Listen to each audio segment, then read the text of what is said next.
Bonjour, une petite vidéo pour des élèves de première spé maths. On va parler de trinôme du second degré, notamment de la forme factorisée et des racines de ce trinôme.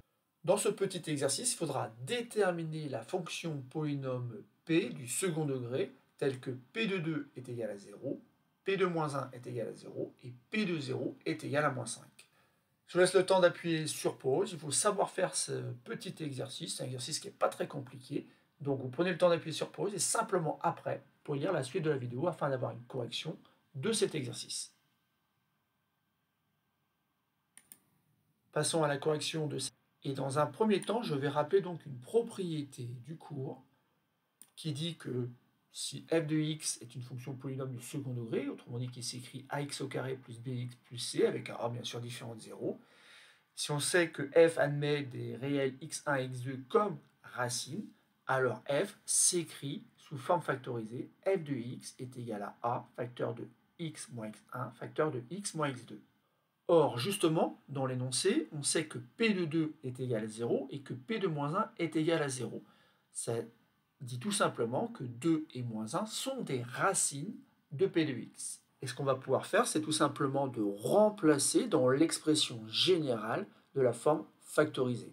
Autrement dit, on peut écrire que f de x est égal donc à un nombre a qu'on ne connaît pas encore, multiplié donc par x moins x1. Alors ici, x1, c'est tout simplement 2, donc ça fait x moins 2, facteur de x moins x2. x2 ici est négatif, attention, donc ça fait x moins 1.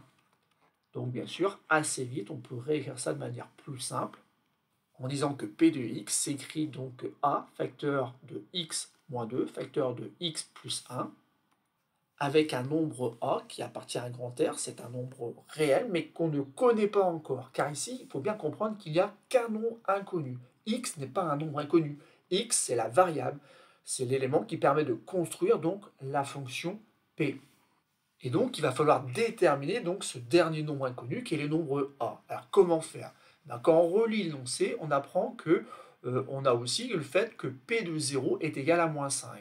Et ça, je vais l'utiliser afin de déterminer donc la dernière valeur manquante dans l'expression, qui est le nombre a. P de 0 est égal à moins 5, ça veut dire que quand je remplace donc x par 0 dans cette expression, ça doit être égal à moins 5. Ou encore, a facteur de 0 moins 2, facteur de 0 plus 1 est égal à moins 5. Alors bien sûr, ici, n'allez pas utiliser la double distributivité, ça ne sert strictement à rien. On va calculer à l'intérieur des parenthèses pour écrire ensuite que a multiplié donc par moins 2, multiplié donc par par 1, est égal à moins 5. Donc assez vite ici, on a a multiplié par moins 2, qui doit être égal donc à moins 5. Et en divisant par moins 2 des deux côtés, je vais trouver que a est égal donc à moins 5 sur moins 2. Mais moins divisé par moins, ça revient à faire plus divisé par plus. Autrement dit, le nombre a est égal à 5 demi.